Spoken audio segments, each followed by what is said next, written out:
I think we can get started now. Hi, everybody. Welcome to another Flycast Partners webinar. I'm your host, David Apple, our Director of Sales Operations here at Flycast Partners. And this is a follow-up presentation to a one we did a few months back titled ITIL, IT's Shared Language with Mike Vikdal. And as a result, we got a lot of feedback in that webinar from the audience, from a lot of people I see on the registration today, asking, how do we get ITIL in our organization? We got some feedback. We did a few surveys, and we actually had an overwhelming group of people who were familiar with ITIL. They were looking for actions to get more educated on it, but then one of the biggest bottlenecks they had is how do they spread the word throughout the organization. And so we developed this presentation with Mike, titled "Trouble with ITIL Adoption," and he's going to specifically go into why ITIL simulations work and why they can be a very valuable resource and tool for your organization to start seeing not only the value of ITIL, but understanding the value it can bring to an organization. So just a quick recap on who we are at Flycast Partners. We're an IT service management consulting company. We've been around since 2011.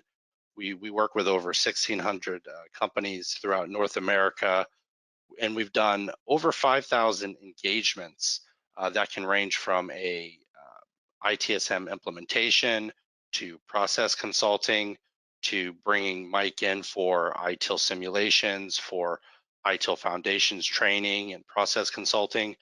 And we represent 7 different ITSM solutions on the market. So we have a great ability to not only help you with the ITIL process and how that fits in your organization, but the actual tools and implementing different types of automation to help realize that value.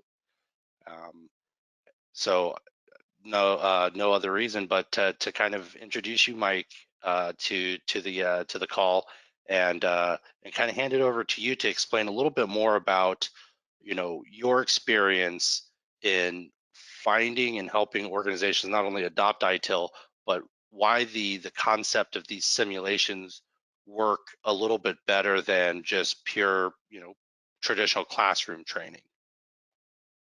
Yeah, thank you, David. I appreciate that. And it is interesting and I think it's a great title, by the way, when you think about trouble with ITIL adoption or even IT service management adoption. I think it's I think it's important to understand that there, as you say, is there's a difference between the theoretical learning of ITIL or IT service management practices, but then how does it actually get, quote unquote, adopted within the organization, and how do we adapt to this here? But more importantly, what does it look like at the end, right? So how does all this, look when we're all said and done? A lot of folks don't understand that, and that's really where, the matter of fact, the call we just had earlier today was with a customer, and they were looking at, hey, we've had a lot of large organizational changes at the executive level, mid-tier level, and some voluntary attrition as well. And we know ITIL is the de facto standard, and we've embraced this with the new management team. We're just trying to figure out what we can do to get everybody else on board in a rather short period of time, so we can start, advancing quicker. And this was brought up to them, and even with the conversations and some of the literature we had, it just, light bulbs already popped as a way to understand what is it we're trying to do, and what does it look like in the end, and how do we get immediate buy-in from many different folks within the organization. So when you think about simulations, and really what they're designed to do, the simulations are designed to demonstrate the value of these service manual practices. And it doesn't matter whether it be ITIL or DevOps or Lean or Agile or TOGAF or ETOM or RAD or Prince or whatever else you can think of. I think it's important to understand that these simulations bring that message home. And that's something that we just finished up. Matter of fact, earlier this week, as you know, with the customer, we did the ITIL Foundation course. We embedded the simulation into that on the 3rd day, and everybody theoretically knew what ITIL was from an exam perspective. They're going to take a test, and then at the end, they went through the simulation, and all these light bulbs just popped off. Now they truly understand the value of what some of these processes and practices and roles and responsibilities, but more importantly, the tool integration, the cultural modifications can bring as well. So when we think about really what they're designed, it is in fact designed to take that curve of maturity and really kind of shrink that I might call it a learning curve, where in many cases we might go very, very high in regards to what we need to know, and then in some cases even very, very broad about when we get that ROI or that ROV, the return on the investment, or maybe the return on the value of these as well. But I think more importantly, hence them being simulation, aka experience based learning, or some now even call it gamification or gamified learning, call it whatever we wish, but it really is experience driven, to where everybody really does in fact get their fingernails dirty with things like change management, or incident management, or problem management, or diagnosing root cause, or what can we do to break these silos down in the organization so we can have a much better alignment between what IT is doing and also what is the business needing to do to meet the strategic, tactical, operational, or visionary objective, whatever it might be. How do we go down that path and make that happen? And that is where the simulations come into play. What are the results of that? Far greater efficiencies, far greater effectiveness. We talk about performance enhancements, performance improvement. Um, Everything about what we're trying to do within service management, as described by those service management practices, are in fact going to be experienced within the simulation itself. So when we think about these simulations and how they're going to be used, I really do like to say they are here to help people become convinced that the service practice, and we'll talk about the different types of simulations at the end, about how these practices or these simulations can in fact convince them, whether it be internal or external. And David, that we've had sessions where we bring in maybe just internally to the organization, and or brought in some of their external customers and vendors and suppliers, whoever they might be, to kind of all come together. And now we're actually building a much closer relationship and bringing them into, say, as a ASP, MSP, whatever it might be. And we could say, here's what we're doing to support and maintain you. And we bring them in as well. They get to experience what we're doing. Plus, they're fun. They're just fun, right? But it is here. They are here to help educate one on what the IT service management processes and practices might be, but also more importantly, talk about the benefit of how can we reduce costs. And a lot of times within organizations, we always say, I'd love to do that. We just don't have the time.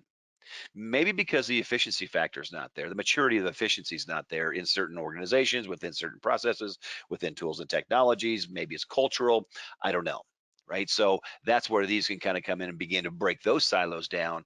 And now everybody begins to work collectively together to understand what can we do as an organization to increase upon the efficiencies and the effectiveness and the business alignment as well. When you start talking about the next bullet, where it says to support the successful implementation adoption of cultural aspects when it comes to service management. We as humans are typically resistant to change, and therefore we might resist.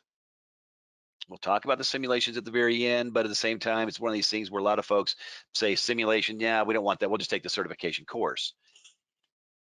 We're missing the biggest part, right? We're missing the biggest part, and that is, what does it look like and how do we do this? What are those next steps to make this happen, right? When we talk about brings to service the value of knowledge transfer amongst teams, this is where we transfer that knowledge from one team, one individual to another. This is where we reduce what the analysts say we spend 40 to 60% of our time doing, which is the rediscovery of knowledge that's already been discovered somewhere. We need to go find it again. That could be as simple as somebody calling the service desk and saying, "Hey, David, I called you last week about this situation I have on my laptop. You told me to do something. What was it?" Well, tell me again. That's rediscovery of knowledge, right? We spend a lot of time doing that within the organization. So what can we do to bust that down to help us understand what can we do to alleviate that repetitiveness, but share? So when we think of the value, uh, we we we have delivered these simulations literally on every continent around the globe, maybe except for one, but they they really are a tremendous value to the organization. And I love the first bullet we have right here, which is everybody gets it. Everybody walks away with a much better aha moment to say, now I understand the value of why we do change management the way we do it. I thought it was bureaucratic. I didn't think I needed to do it because it was just stifling my ability to be productive. Well, now I understand the value of doing it. Now I understand the value of documentation, proper documentation, tracking, recording of all incidents and requests at the service desk. I didn't want to do it because I didn't have the time. I was too busy. My queue was getting too deep, and I had to answer more phone calls. There's a rediscovery of knowledge and the need for that as well. So we start talking about the increased buy-in and adoption, and also compliance towards whatever vertical in the market you might be, or policies internally, or regulation externally. This is a simulation that can drive that home as well, to where now we truly understand why we must comply with those as well, and the benefit of doing them, but also maybe the fallout from not doing them as well.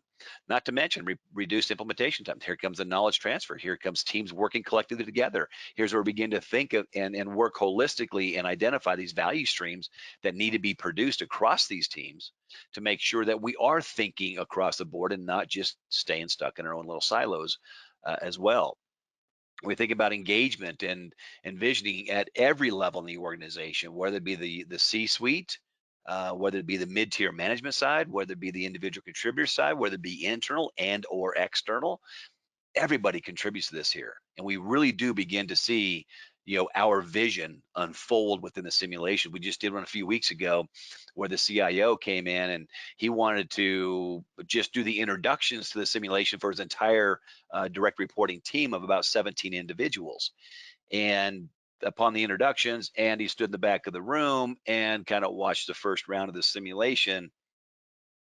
He cleared his calendar and he stuck around for the rest of the day and had some really, really great comments at the end about what this did to envision what his missions and goals and objectives were for the organization, for the entire IT organization globally. So it really, really resonated with them because the impact of what the simulation brought to the table, they clearly understood what it meant to them in the organization. As a matter of fact, when they got done, they kind of said, "Hey, Mike, what can you all do within Flycast to get this across my entire organization?" That says a lot right there. They saw the value. So when you think about going forward with an approach, you can look at Cobb's approach, you can look at Deming's approach. Either way, this is a continual improvement approach, and you really do get to exercise this type of approach in the organization, in the simulation. You do it on a regular basis for everything you all do. Every time you sit down and have a meeting, which I hope you have meetings to discuss what we can do to get things done, hopefully to make things better, not to have meetings to talk about what we can do to make things worse, which I hope we're not doing. The point of that is we need to have a structured approach on how we can make things better. So there are steps that we should be following, such as this approach, where whatever it is we do, we need to build plans for it. We need a plan for the whole cycle of what needs to be done. And that plan should include how can we continually improve upon what was just done. So the plan will include all aspects of what needs to be done. We will go off and execute that or do that based upon the plan, but the plan will also include post, which is now that we've done it, how can we come back and review it and verify it, audit it in some cases, and ensure that what we intended to get done was in fact done? And if not, why not? What can we do to make it not happen again in the future? And then what do? We theorize the improvement opportunities and think about what can we do going forward to make it better. Not the overarching end result, but maybe we can progress iteratively with feedback along the way and have these more manageable achievements along the way to get these quick wins that should be aggregated into the vision, the mission, the goals, and the objectives of the organization. And this is exactly what we do in the simulation. We'll do this 4 times. As you see in this particular approach here, we will transform the organization. Yes, in the simulation, we will transform the organization from a very chaotic to a very defined, non-chaotic, world-class service center organization. And that's what the fun part is. Everybody gets to understand what the results are as we continually improve upon what we set out to do. So we have all kinds of measurements and metrics with this here. So you get to see the progress from some, balanced scorecard of sorts, where we may be in most organizations thinking about maybe a tool and technology. We might be thinking about maybe ITSM, practices being rolled out within the organization. it really comes down to, first and foremost, what is the business? What are the business needs, and where are the gaps between IT and the business? What can we do to close those gaps so we can become a well, let's just say not well oiled, but let's just say a tightly integrated organization to where there's no separation between the business and IT. Based on what? Well, based on ITSM practices, based on the tools and technologies that we need to integrate to make these IT service management practices become real in the organization so we can become more efficient, more effective, less chaotic, as we always stay focused on what the customer's needs are within the organization. So we keep track of all what you see on the screen here is just a sample of maybe one of the simulations that we've done and how they've progressed from one round to the next, to the next, to the next. And you get to see at the very end of the day, things got better, but they don't get better by products or service management or business alignment they're all ended together. And that's where the scorecards come into play. And we map this and we model this within the simulation throughout the day. So you get to see the progress, and that's when it becomes fun in the simulation, which I think is fantastic. I think it's a great way to go, and everybody gets that little aha moment at the very end to see really, oh my gosh, I am at the service desk and I wish we could do this. Why can't we do? You can do this, but there's other things that contribute to that as well. And that's when it comes down to service management as a practice in the organization. And again, a lot of them talk about people, processes, and technology. There's one thing that's a bigger wrap around this whole thing, and maybe that little gray circle around all this, which is the cultural aspects, right? The cultural aspects about our ability to adopt and embrace these types of practices within the organization. These need to be well understood, right? Whatever it is we're trying to do, we need to understand some of the challenges that we're going to face from the people side of things. Like I said, people are just, we're human. We just typically resist in some cases. Or maybe it's, yeah, it's been working fine. Why change? You know, if we don't change, we remain stagnant. Stagnation, I always say stagnation kills, but we don't want to do that either. But sometimes you say, it's not broken, don't fix it. Not that we're going to fix it, but what can we do to make it better? What can we do to streamline processes, people, roles, responsibilities, tools, and technology integration become more efficient and more effective at whatever it is we've been set to do? And it doesn't matter where we might be. And we'll talk more about that in a second. So the whole point of this within the simulation as well is we kind of base this on a model. If you're familiar with CMMI or other models that are out there, other maturity models. I mean, every consulting firm has these. Maybe it's their own twist of a CMMI model or a twist of the Gartner's models, whatever it might be. But we all have these, and it's all about how can we gain in maturity. Now, are we going to become the best of all best? I mean, more than likely not. In many cases, I might not even consult that. But at the same time, what can we do to remove ourselves from maybe a chaotic state that we're in right now, from maybe maybe a very reactive organization? And we're reactive because we don't have time to document appropriately. We don't have time to integrate teams and groups and organizations together. We don't have time to document accordingly. We don't have to. Therefore, we're constantly rediscovering. Now, what can we do to take ourselves out of those particular areas that are very, very painful, and at least get to a maturity level that's going to be sufficient for us as an organization to just, I always say, get that water line below the nasal area where we're barely keeping our heads above water. What can we do to make ourselves more efficient and more effective and begin to climb up that maturity ladder? To what extent? I don't know. But to go from left to right on these tables here is like, yeah, let's at least get out of the red. Let's at least get out of that chaotic state or that reactive state or whatever maturity level might be. What can we do to make things better? And that's where these simulations come into play. And we measure this against models such as this here throughout the day. And you see the differences from round to round to round, as you saw on the previous slide. From round 1 to round 5, they're basically climbing up this ladder right here of maturity to make sure that we do, in fact, measure our improvements. If we don't measure improvements, yeah, how can you verify? How can you factually, objectively demonstrate the fact we are getting better? We must have baseline assessments, and hence we talked about earlier about the plan, the doing, the verifying, the reviewing of it, and theorizing what can we do to make things better. Okay? And that's where these come into play. So, what markets? I mean, who should consider these? these simulations. The first one kind of says it all, right there. It's anybody, right? It doesn't matter who you are, what company you're in. In most cases, what size of the company. It doesn't matter. It can be applied to anybody and everybody, right?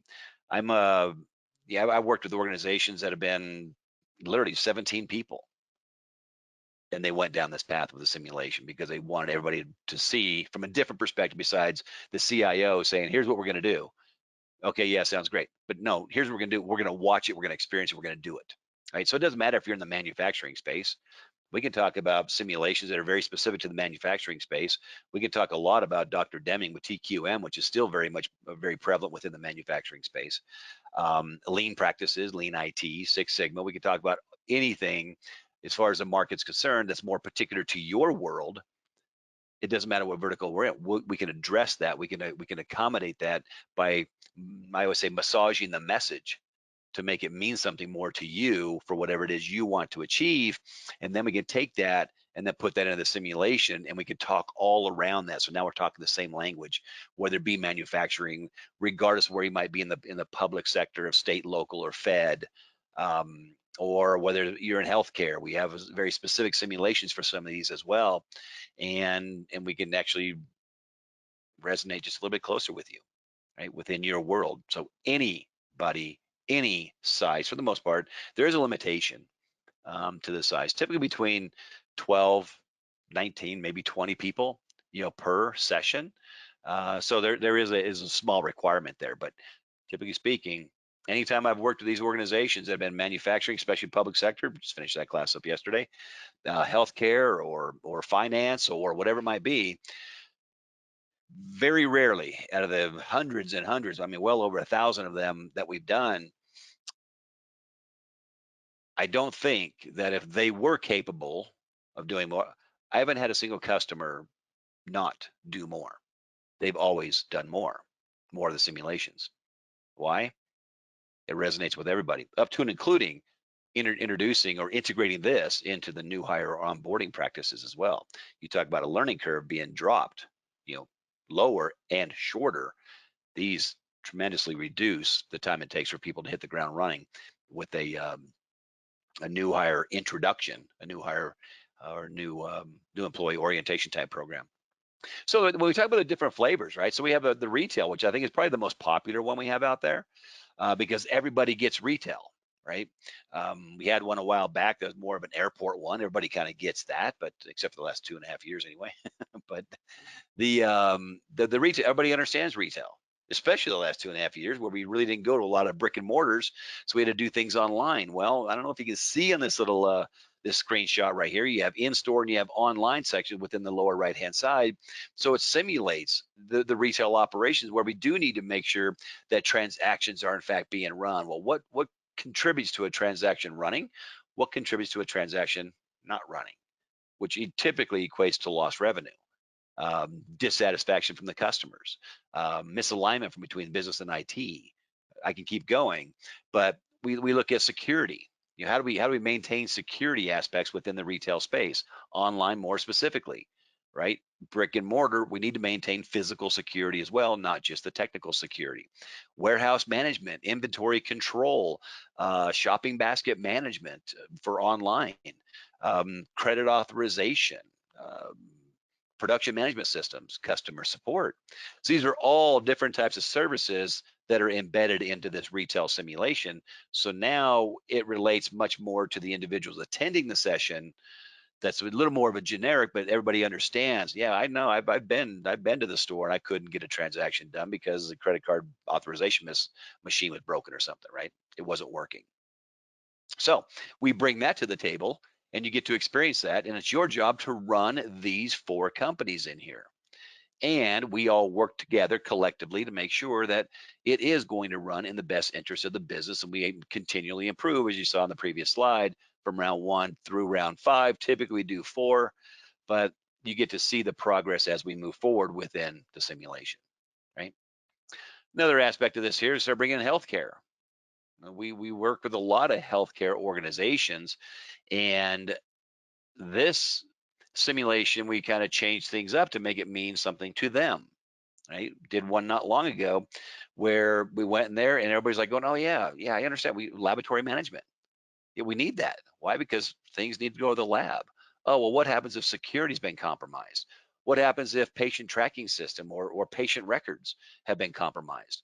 What does that mean to the business? What does that mean to the organization, whether it be for or not for profit, right? So we can cover that as well. So now we talk about that very specifically about your world, and we have these hospitals that we provide services to, and it's our job to maintain those services so we can, in fact, deliver greater quality and, more importantly, value back to the consumers. Again, internally and or externally, it doesn't matter. Right? We have other ones out there when you start talking about, not for profit or the nonprofit organizations.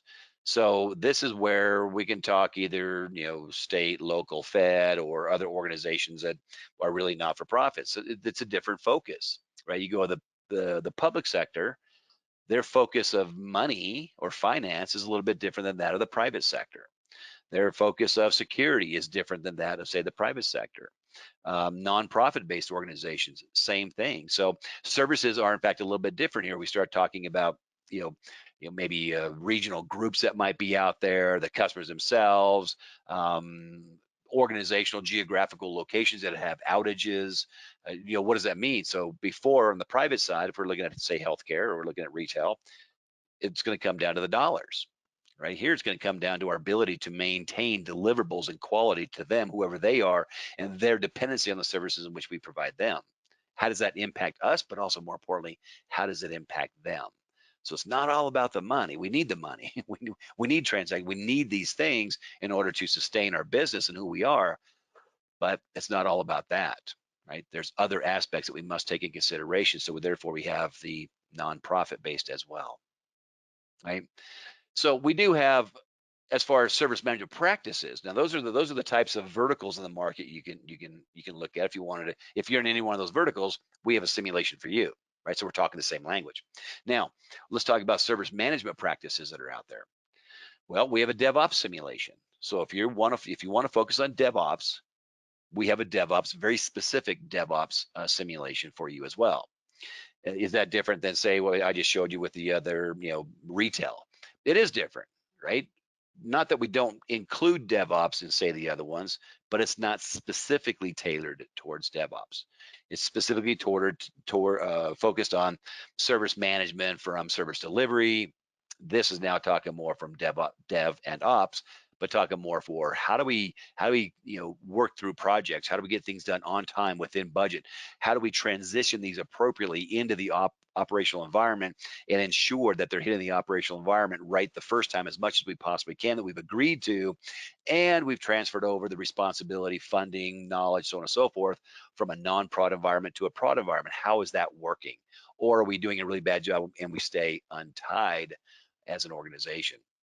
We have project management simulations, which is fairly self-explanatory. Managing projects, what's happening when we have delays? What happens when, like recently, or even today, we have supply chain issues, right? We have problems with products. We can't get products. Well, what's the impact of that? It's going to compromise your ability to deliver the projects on time within budget, right? So now we inject this into the simulation as well. As a facilitator, which would be somebody like myself, it's kind of funny to watch. Just to see the reaction of individuals thinking everything's running fine, up to the point something bad happens. Funny on my side, not necessarily, but still kind of funny on the user side as well. Excuse me. Agile, right? We have agile and also cloud solutions as well. Not to mention we have what we call benchmarking, right? So we kind of have like more of a maturity assessment kind of a simulation as well. That's kind of embedded in all of these. So not only can we just do the simulation, we can actually kind of say, all right, if we're going to go off and do a maturity assessment, which everybody should, then how do we inject that into the simulation as well, to where we can actually learn from the simulation, the roles, responsibilities, verticals in the simulation, knowledge transfer, tools, technologies, policies, whatever it might be. Oh, by the way, we're tracking, recording along the way, and mapping that directly into some sort of simulation as well. All right. So when you think about these simulations are really well, I'll just say everybody should consider a simulation. Now, obviously, we'd love to do it for you. And there's actually not very many organizations that do it anyway, but we would love to do it for you, because we have that holistic offering to not only show you what service management practices can do for your organization. We have the training, we have the expertise, we have the facility, we have the instructors, we have the knowledge, we have the content, but we also have the relationship with our customers. And these simulations can build a solid relationship, not only between what we do for you, but also how you all work together within the organization. And now they're kind of being used as a team building exercise, because, be honest, we've kind of lost the ability to collaborate effectively. Sure, Zoom and WebEx and everything else has been our solution. We say this is fantastic, but statistically proven, we've lost a lot of our ability to properly collaborate with the right people at the right time for the right reasons. This is now being reintroduced to make that happen. Formally, we might call those team building exercises, which these have been very, very powerful in those as well. But now we're using these as a way to say, all right, we are now back in the office. We need to re-engage. All right, how do we do that effectively? What's a great way to make this happen? One we just did this week, as an example, right? People were coming in the office now, did the simulation, they walked away and said it was just a phenomenal experience. It's a great way to get back into the office. And I didn't set that up for them. They said that themselves, which was kind of cool as well, right? So they can be done in any way you wish, whatever vertical you might be, whatever type you want from a service management practice, whether it be DevOps or Agile project, whatever it might be. We have those to accommodate as well. But typically speaking, we have a simulation that will cover what your needs are, right? And then everybody can walk away with a one-day session, with a much, much better understanding of what it is we as an organization are trying to achieve, whether it be at the C-suite level, mid-tier management, individual contributor, it doesn't matter. Everybody walks away with a much better understanding of what this looks like. And you know what? They're a lot of fun. I like having fun. They're energetic. They're team building. They're highly collaborative. A lot of movement going around, and a lot of great things. So I would strongly, strongly encourage, challenge every one of you to just do one. Just do one. That's all I have to say about that. Because when you do one, I just about guarantee you, you will be looking for more. You will want to share this across the organization. And that's a recommendation of ours as well. All right.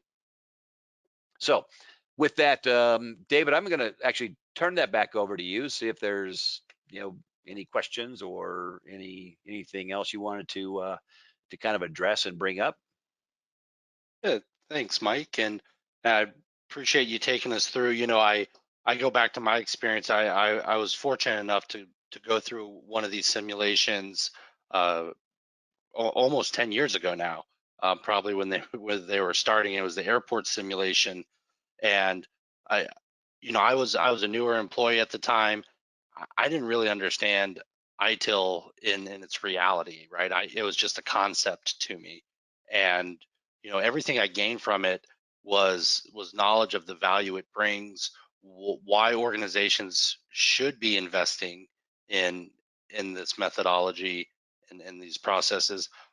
But the one thing that you spoke about most recently, not too long ago, it brought back memories of how much fun I had because there were new colleagues, new team members that I'd never really interacted with in the Yeah. organization, and they were, at my table, part of my team for the different rounds we were doing, and it was very exciting. So I can't agree with you more, Mike. The fact is, I don't think we've ever sold just one to an organization, because there's after that simulation that I went through, I told a lot of people about it. I mean, it was just one of those things. It's a shared experience. So, yeah, I just wanted to share, my experience with it as well.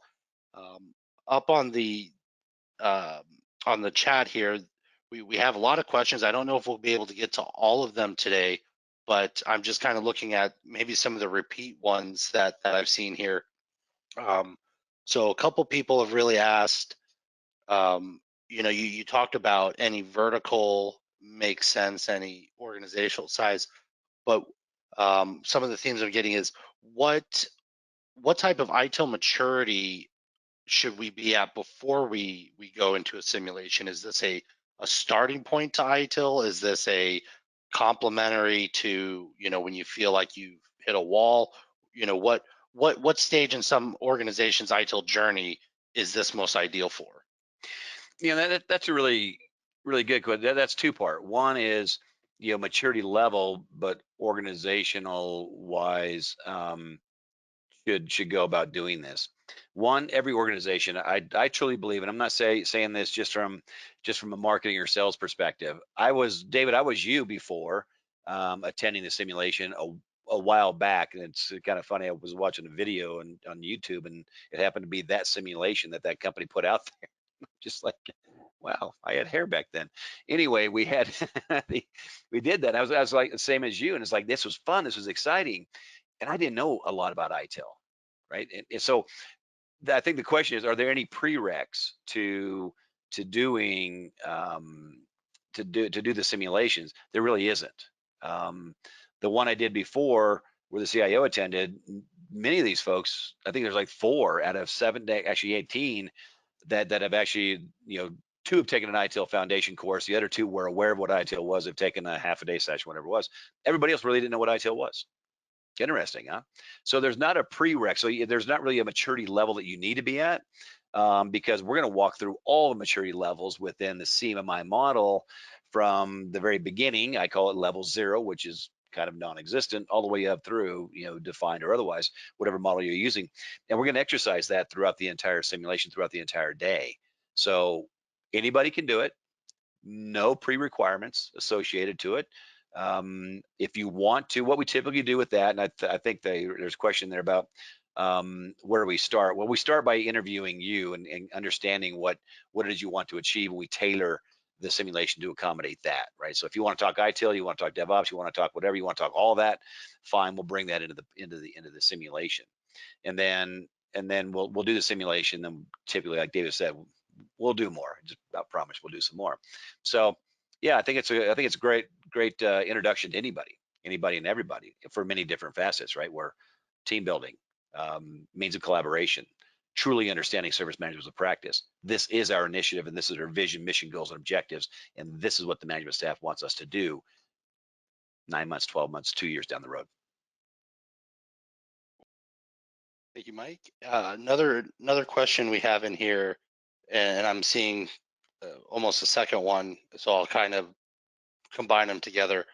Um, what is the maximum number of people that should attend? I know you mentioned like 19 or 20 seems to be what you mentioned earlier, but the secondary part of that is somebody's asking how, we're a large organization.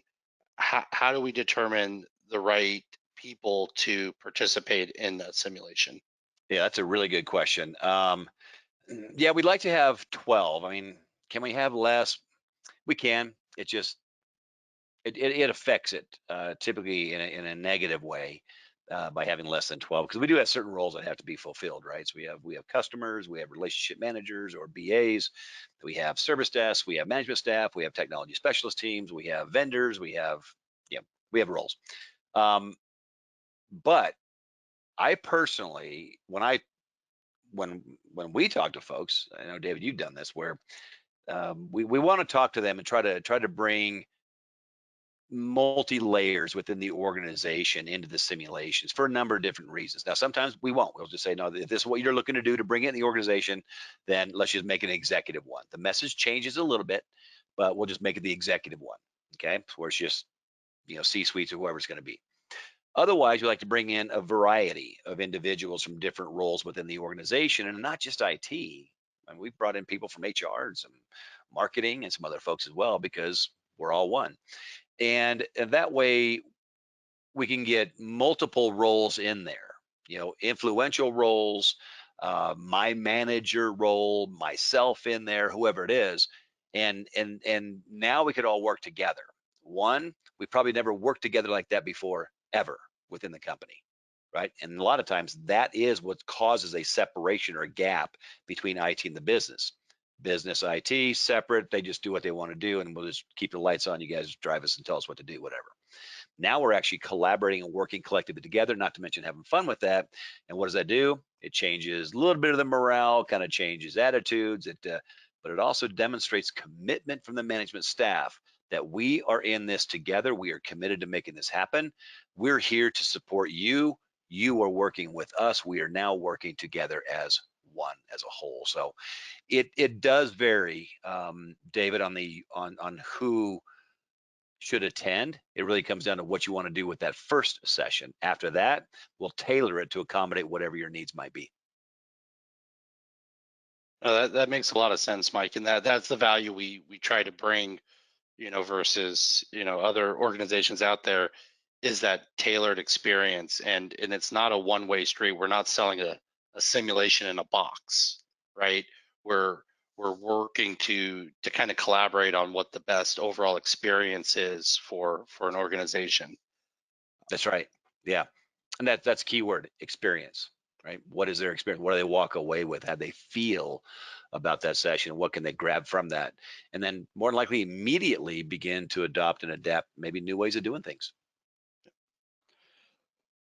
Another question we have here, going down the line, how do we prepare prior to a simulation? Another good question. As it says on the bottom of the slide right here, these are one-day sessions. They're highly interactive. That's why we used to call them like team building, right? They're highly interactive, highly collaborative. People are moving around, so we do need an open room concept. Can we do fixed, boardroom kind of stuff? We can, but we're moving around a circle like this here, right? So we typically like to have a free style room where we can move tables around, where we have these different roles of their own little tables and so on and so forth. We do like to have that kind of a flex room to where we can move these tables around. We do need a screen. We need a podium for myself. I need a small little table. We need whiteboards. We need some flip charts. We need markers and those types of things. So it's not a typical classroom style setup in the rooms. And what we could also do, what we always do, is we work with the customers and identify what types of facilities or environments would they have that we're going to be doing the simulation in. And then we work with that. And sometimes if we can't, like it's theater style, those are really, really hard, right? Where you can't really do it in those types of rooms. We unfortunately did one because we had to, in that one, somebody stole the room, but we've only done one and it just doesn't work. So we will work with you on the room, but typically speaking, it's a flex room, projector, um, flip charts, whiteboards, and at least enough space to walk around. And I've done one of these where we had 18 people in a room and it was like a 10 by 10. It was a disaster. Everybody just like walked around. They just turned around and just handed pieces of paper back and forth. So yeah, we would like to have a little bit bigger room and a flex room. Sometimes we even rent out hotels. Right, so go get a hotel room, a ballroom of some sort. Yeah, and that was my experience. It was because back then we had people remote in different areas, and we were coming together for more than just the simulation, but it was almost a team building week. So organizations that have a lot of people remote, these simulations are perfect to add to that event, right? Whether it's a group meeting, specialized training. If you're bringing people together from different parts of the country, these are piggyback really well, because it's also helping people that maybe only interact digitally with each other come closer together. So going back to that team building you mentioned, Mike, that I think a lot of our clients don't realize they get until after the experience. That's true. We just had that this week. Because of the pandemic, right? There are a lot of new hires came in that have been here for 2 years within the organization. Now, one of the things that they did say was the fact that they now met face to face and interacted in a way they've never interacted before, and they feel much more comfortable with one another now. I just got that email, as a matter of fact, this morning, that it was great to have that experience with them and now collaborate with them in an exciting way. And now they have a much different relationship than what they had, as you said, David, just as simply a virtual, right? It's not the same. Perfect. Well, Mike, we're coming up to time here, and I wanted to make sure that the audience, understands that we're here to help. We're here to, not just sell a simulation, but to understand and have that two-way communication. So that's what we ask from, the follow-up here is, if you have questions that we weren't able to answer today, and I know there's some more in the chat, we will follow up via email and provide some feedback or answers to those questions. And what we have up on the screen here, there's a couple public courses that we have scheduled for ITIL 4 Foundations coming up in August and December. Also, some of the advanced courses, August and October this year. These are ones that are open enrollment, perfect for one or two students if you're looking to get the certification, or advance your ITIL knowledge. Um, but on the topic today, we don't just have a lot of success with the simulations, but if there's something to get an entire team going through an ITIL Foundation course, that's something else. Not only do we offer, but Mike, they pair very well with a simulation happening in that same time frame, right? That's right. Yeah. Yeah, they really are. They're a tremendous value, and again, we could twist these up any way you like. A lot of folks will do these as standalones. A lot of times, we'll embed these into our foundation courses. Probably 90% of the time, we'll embed these into a foundations course, or if they haven't done it, they've already gone through foundations, we'll embed it into the advanced courses.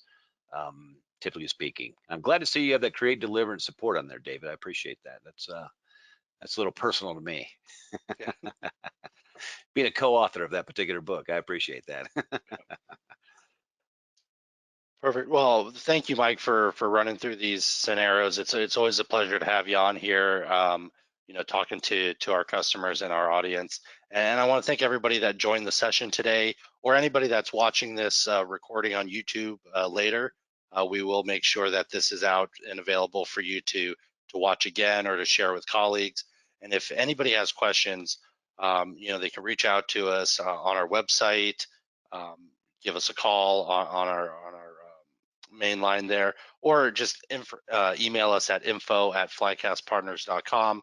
We'd be happy to answer questions, have a discussion on how we can help, and go from there. So again, thank you, Mike, for the presentation, and thanks everybody else for attending. Yeah, thank you. I appreciate that, and I look forward to seeing you all and talking to you all sometime soon. Thanks all. Bye bye.